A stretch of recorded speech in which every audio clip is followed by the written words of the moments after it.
de batalha, mas também um ano de vitórias. O mais fraquinho aqui já venceu um gigante. Imagine os mais ou menos fortes. Mas o importante é a gente saber que o Senhor esteve conosco. Isso já é o suficiente. Você passar um ano inteiro e assistindo o Senhor do teu lado, te consolando, fortalecendo, guiando, e nada ali ocorrendo, exatamente, nada, nenhuma praga chegando à tua tenda. Aí você diz: Senhor, só a sua presença faz toda a diferença. Deus tem sido generoso com todos. O nosso Deus é um Deus generoso com todos. Não tem um que tenha escapado da generosidade, do amor do nosso Deus este ano. Até os maus experimentaram a misericórdia e o amor do Senhor também este ano. Porque Deus não é o Deus dos batistas, não é o Deus dos assembleianos, não é o Deus de qualquer outra denominação. O nosso Deus tem um nome. O nosso Deus se chama Jesus. O nosso Deus se chama Yahvé, aquele que está acima de tudo e de todos. O resto é só café pequeno, porque Deus, nem preso a nada dessas coisas que a gente chama pelo nome, Ele está acima disso. E nós estamos servindo a Ele, mesmo que não saibamos o tamanho e o poder que Ele tem. A gente até brinca com fogo e não sabe, porque Ele é um fogo consumidor. Como estar diante de um Deus assim, que é um fogo consumidor, e não ser destruído? É um grande mistério. É o amor de Deus para conosco. O que eu quero compartilhar, eu já venho há dias ministrando sobre esse profeta, sobre Jeremias, e todo esse conteúdo nasceu daqui, deste livro, de um versículo que me chamou a atenção. Mês passado estava ministrando sobre ele. Falei aqui também, acho que foi numa quarta, num domingo, alguma coisa também assim. Expliquei que sobre aquele texto goleiro, que as pessoas gostam muito, é romântico aquele negócio, do vaso que quebra e se refaz, e as pessoas costumam dizer que foi Deus que quebrou, e Deus não quebrou nada. O vaso se quebrou, já estava quebrado, já estava para acontecer. Deus só restaurou, Deus só chegou na hora certa e reconstrói, enfim. Mas as pessoas gostam dessas figuras bonitinhas, românticas, mas Jeremias não fala de romance. Jeremias fala de diversas figuras. Se você ler o texto, você vai ver não só a figura do seu povo como um olheiro, como uma peça na mão dele, mas também fala de alguém como se fosse um assaltante. O meu povo é igual a alguém que é pego em flagrante quando rouba. Como é que a pessoa fica? Todo envergonhado. Está fazendo algo errado, e aí é pego, fica escabriado. Não sei porque Jeremias usa essa terminologia. Jeremias usa o exemplo da mulher adúltera. O meu povo é como uma mulher pérfida que trai. Mas as pessoas só querem que é romântico, que é bonitinho. Mas Jeremias usa diversas figuras para designar a relação dele, do nosso Deus, com o seu povo. Mas a gente só quer o que aparentemente é bonito, que não vai mexer com a gente. A gente não quer que toque onde dói.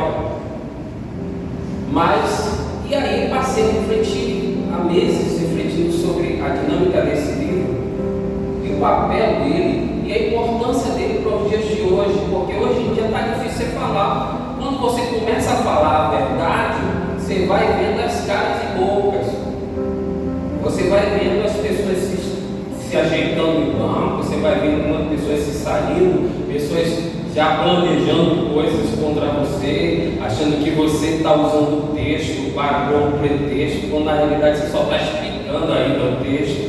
Então, as mensagens de Jeremias é uma mensagem de amor, uma mensagem de restauração, mas o conteúdo não dá para evitar.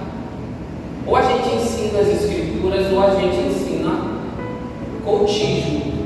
O coach é aquele alisamento.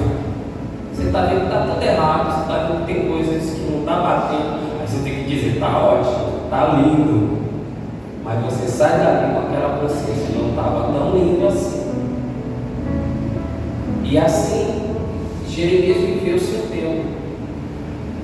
Se você imaginar um irmão dando uma facada no coração de outro irmão, na lata assim, é inadmissível nos nossos dias, mas recentemente estava no jornal, isso foi anteontem, em Terra Nova, que um irmão cravou uma faca no peito do outro, e ele estava sendo velado numa igreja Assembleia de Deus.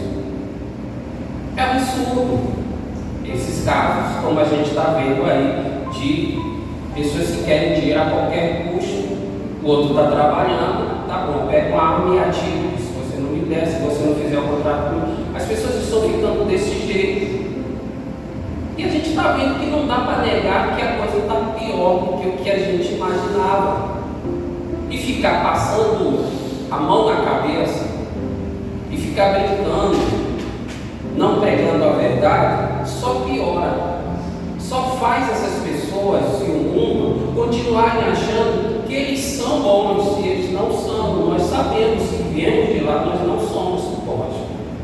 A nossa natureza, se ela não tem o Senhor, se o Senhor não chega antes, a gente sabe como é que ela termina. E o objetivo hoje, nesse breve tempo, é compartilhar só um trecho desse livro. Não todo o conteúdo. Eu quero que vocês abram Jeremias capítulo 4, verso 22, que foi o que me chamou a atenção. E eu resolvi compartilhar hoje. Não tinha nem planos para estar pregando agora à noite, mas em obediência eu vim. Deveras o meu povo está o quê? Vamos ler de novo. Deveras o meu povo está? Já me não conhece. São filhos nécios e não inteligentes. Sábios são para? Sábios eles são para? Mas para o bem fazer? É essa frase que me chamou a atenção. As pessoas estão habilidosas para fazer o que não deveriam. São hábeis para fazer o que é mal, mas são incapazes de fazer o bem. Esse é o grande problema.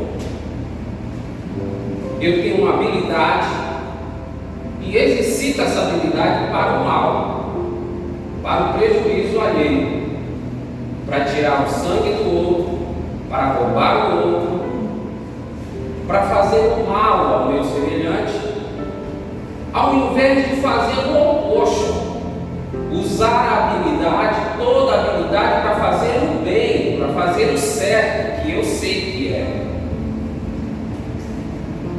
E a gente está está vivendo num tempo onde informações sobre o que é certo não faltam. Mas é possível encontrar pessoas ignorantes, uma minoria, eu diria, não totalmente ignorante, mas uma boa parte sabe o que é o certo. E a gente sabe o que é o certo, mas não faz o certo. Por que a gente não faz o que é certo? Se a gente sabe que é assim que tem que ser feito, e a gente decide fazer o que não é para fazer. É esse contexto que Jeremias olha para o seu povo e diz: o meu povo ficou doido, perdeu o juízo. Onde é que eles estão com a cabeça? Porque eles ficaram inteligentes, usaram suas habilidades, mas para fazer o que não presta. É terrível isso. Você vê pessoas jovens com capacidade de desenvolver coisas assim que vai melhorar a sociedade, vai melhorar a vida de outras pessoas, Não, se envolve com crime, se envolve com droga. Recentemente, um jovem apareceu lá no trabalho, ele está com 18 anos. Quando eu conheci, ele estava com 10. E eu passei um tempo tentando evangelizar, cuidar dele, falar, conheci a mãe, conheci os parentes, tanto que a mãe fez meu filho. Ele gosta muito de você, eu também gosto muito dele, mas eu tinha um objetivo em mente, porque eu já sabia que ele estava na mira, estava no alvo dos traficantes que queriam os serviços dele, a força dele, porque a juventude hoje é a força que eles encontram para levar a droga, para disseminar o seu trabalho maléfico. Só que ele levou um tempo ouvindo, às vezes ele chegava lá porque eu estou sem dinheiro para comprar isso, porque minha avó não tem isso, minha mãe não tem, então aqui dava, mas não estava nem, porque o meu objetivo é alcançar ele. E ele levou um tempo, até que a mãe pediu para levar ele lá para o pai, que é separado, lá para Porto Seguro. Eu sei que depois dessa ida, quando ele volta, ele já volta a outro e já volta decidido a se envolver com a criminalidade. Então ele veio falar comigo, ele parou lá na frente, ele disse: "Ô tio, eu estava com saudade de você, e você fez, eu também continuo te amando", mesmo sabendo. Ele estava na porta do mercado com arma de brinquedo, não era nem parecia uma arma de verdade, era colorida, só que aí os policiais passaram e eu estava na hora, os policiais desceram do carro, pegou a arma dele, porque ele estava no meio de tantas pessoas, ele não estava fazendo nada, bafou a arma na mão dele, jogou longe, na frente de todo mundo, ele nada fez. O policial não tinha motivo para fazer aquilo, mas fez. E ele não sabia que eu tinha visto. Aí eu fiz. Você lembra daquele dia que ele fez? Que dia eu fiz? Que você estava com aquela arma de brinquedo, arma de arma, e que aquele policial puxou aquilo da sua mão. Naquele momento eu estava orando por você e você não sabia. E Deus continua fazendo o mesmo e está usando tantas outras pessoas em favor de sua vida. Só vou parar de orar por você até o último dia. Eu quero que você saia daqui sabendo que eu te amo, independentemente das coisas que você fez. Mas foi uma decisão. Tudo que você decide, não tem o que fazer. É sua decisão. Amar também é uma decisão. Aqui a gente está encontrando um texto onde as pessoas decidem fazer o errado. Abram aí Tiago capítulo 4, verso 17, que também se preocupou com essa situação. O que é que diz aí? Aquele que sabe fazer o bem e não faz, comete. Agora todos juntos com Raquel. Aquele que sabe fazer o bem e não faz, comete. Esse é um tema meu?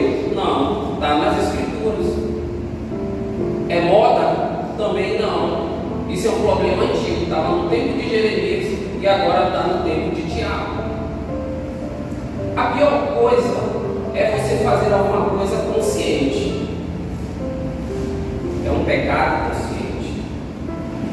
Se você atropelar alguém na rua e não der socorro, como é que se chama isso?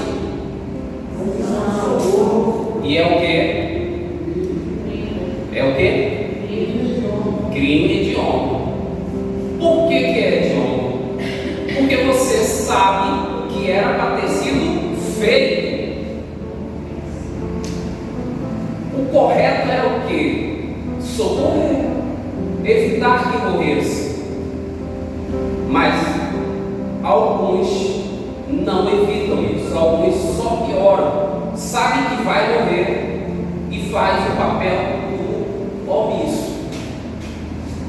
Fecha os olhos, ignora. Vai morrer, vai. Mas podia ter sido poupado se você não agisse assim. Ou eu não agisse desse jeito.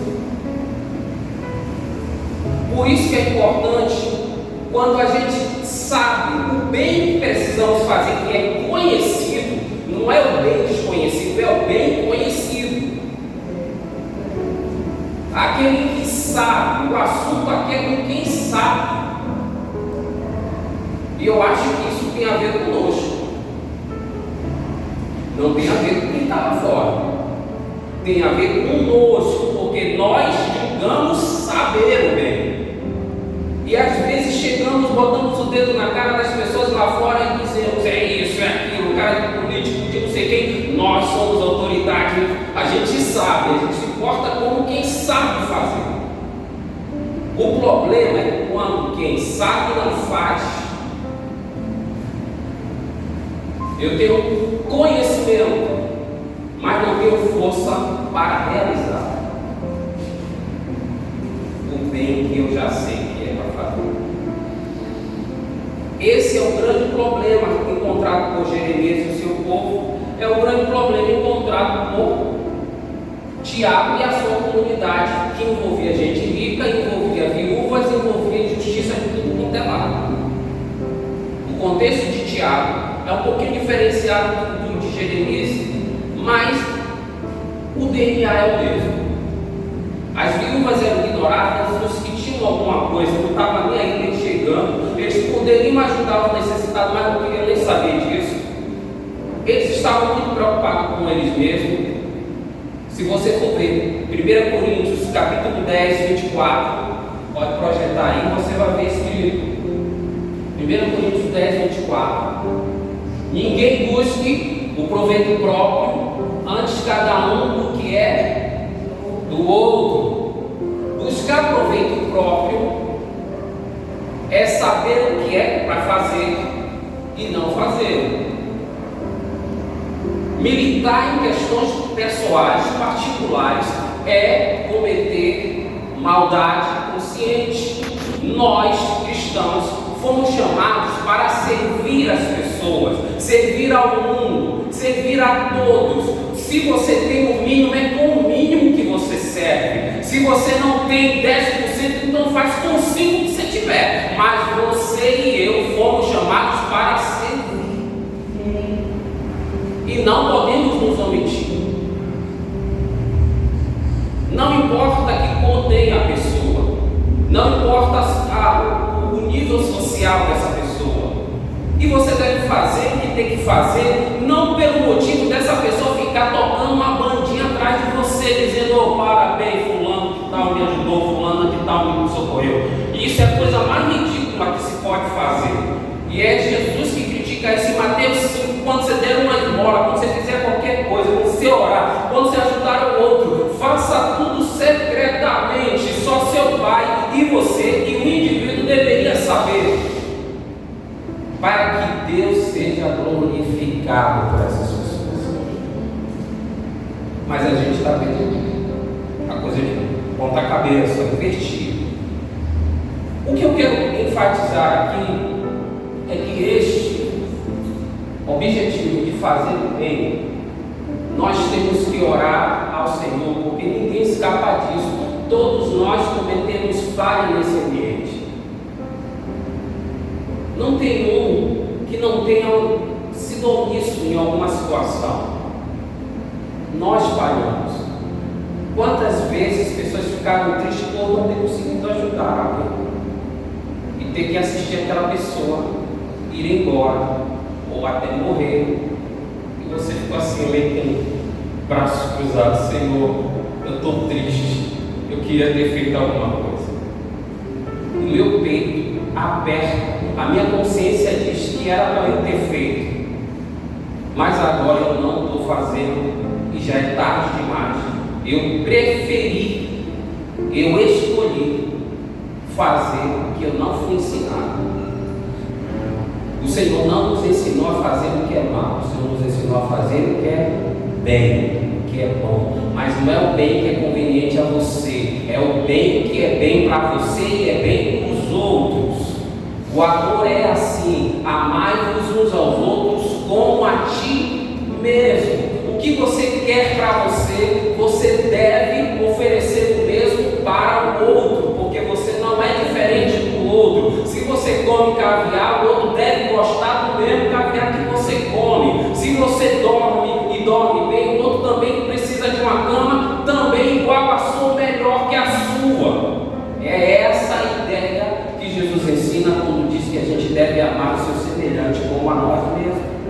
Se eu sei disso e eu não fizer, o texto me diz que eu sou um pecador. Quem sabe fazer o bem e não o faz é um pecador. No livro de Jeremias, essa pessoa, esse povo é chamado de doido, de sem juízo.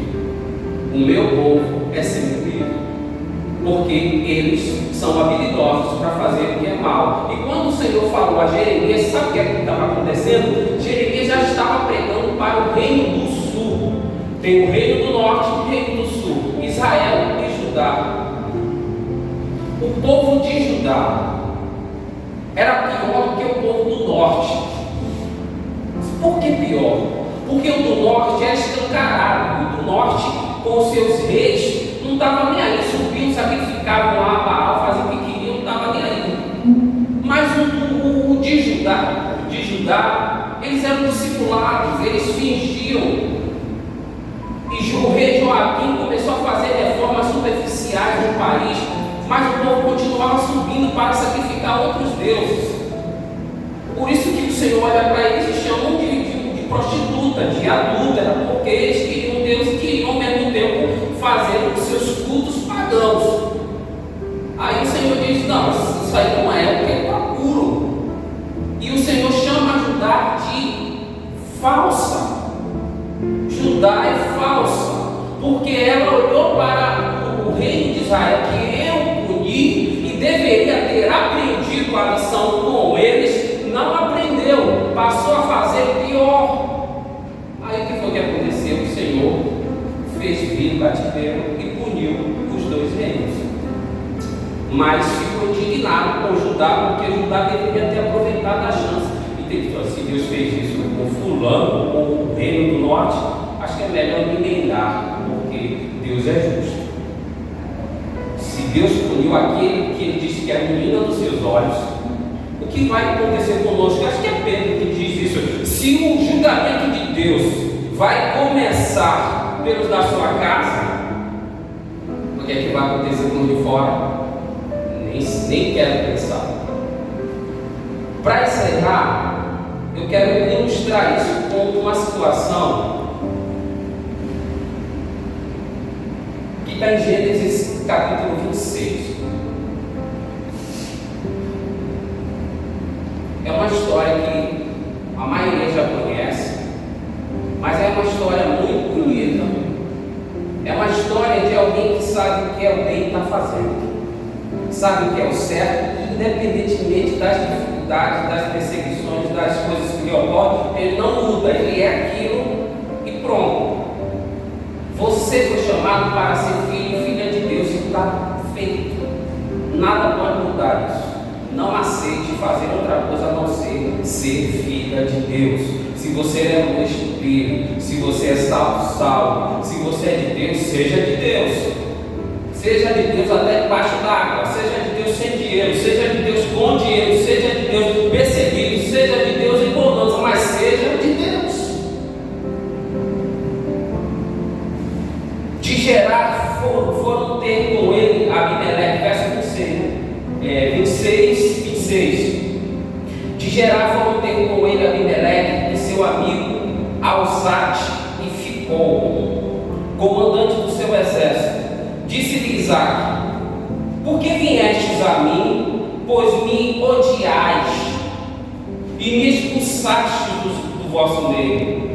O que vocês estão me procurando se me expulsaram do meio de vocês? Eles responderam: vimos claramente que o Senhor é com você. Nós temos certeza de que você é de Deus.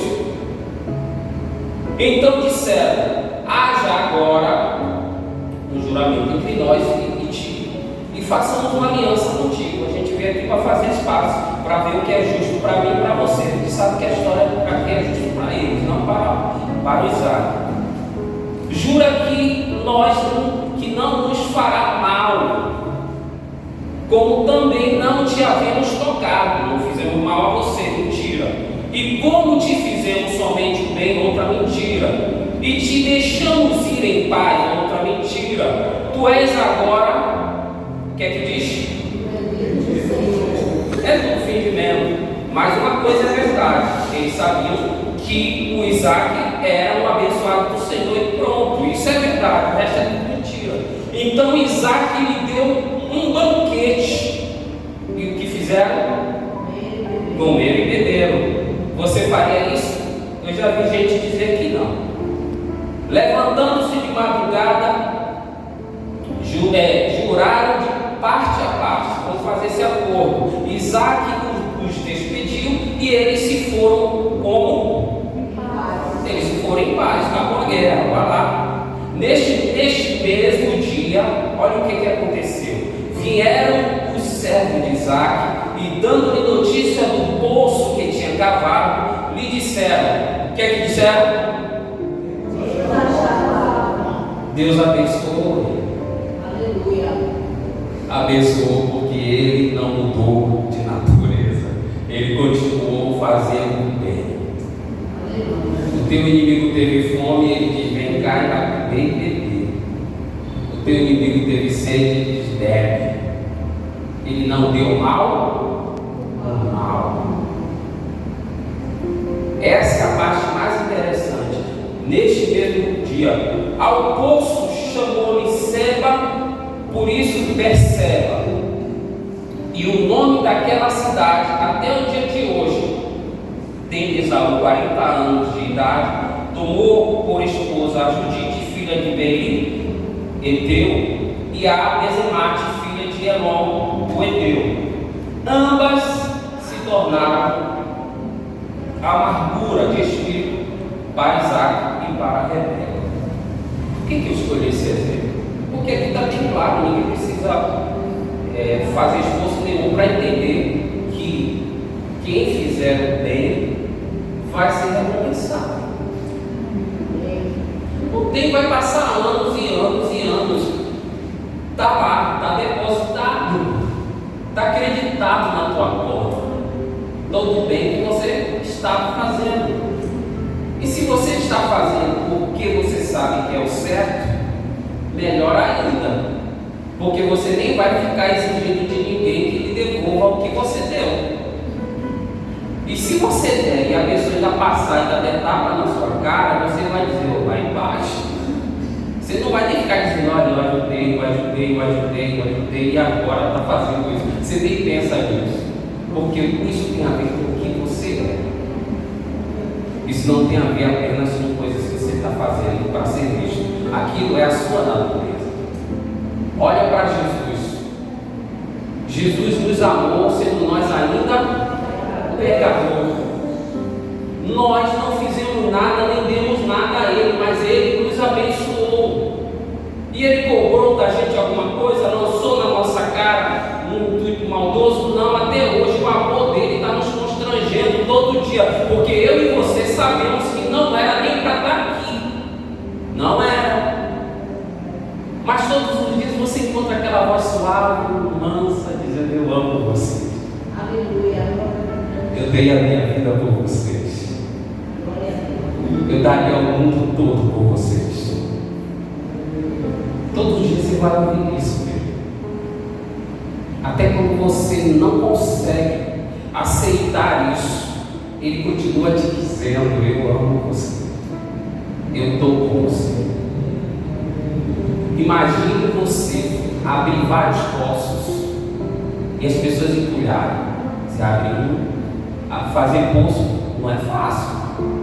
Você abre, acha água, aí outro entulha. Aí você, para não quebrar a pau, você deixa o poço entulhado, segue seu rumo. Aí abre outro, aí vem, entulha. E isso foi se repetindo entre Isaac e Rebeca. A gente só orava ao Senhor. E chegou um determinado dia, Isaac fez: chega, tchau. Aí os próprios o procuram e diz: eu sei que o Senhor é com você. Ele sabia o tempo todo. Só que Isaac agora está dizendo para eles: eu não sei porque vocês estão me procurando. Vocês me afastaram de vocês esse tempo todo. Estão me procurando por que agora? Mas Isaac não devolveu. Na mesma medida, Isaac fez um banquete, fez uma festa e deu de comer e beber a eles. Nem pareciam que eram aniversários. E eles comeram e beberam. E no dia seguinte eles foram em paz, propuseram acordo entre si decide, vamos viver, pai, vamos. Então ele foi embora, mas o Senhor abençoou aquele. Abençoou aquele que amou. Sempre quem ama é abençoado. Deus vai te abençoar, porque o amor é de Deus, Deus é amor. Isso tem a ver com você, isso tem a ver com sua natureza. Você nasceu de Deus, então você não pode fazer outra coisa. Se fizer, se arrependa, como eu disse para Jeremias. Jeremias disse para o meu povo, para que se eles voltarem, volte pelo menos para mim. Volte para mim. Há tanta gente voltando, mas não está voltando para o Senhor, porque continuam fazendo o que pensam. Ah, se fosse comigo eu faria isso, faria aquilo, torcia o pescoço, matava, trucidava. Essas são as únicas ideias das quais não tem nada a ver com o Evangelho. Amar dói, porque é difícil você passar por situações adversas em casa. Essa coisa dos homens matando mulheres é triste demais. Imagine aquelas que sobrevivem. Como é que fica a alma? Como é que fica a cabeça? Boa parte estão ensinando, olha, é matar também, é devolver na mesma moeda. A gente tem que ensinar que não é na mesma moeda, mas prestar queixa sim, agir. A gente tem que parar de reagir, a gente tem que agir. Quem é de Deus age, não reage.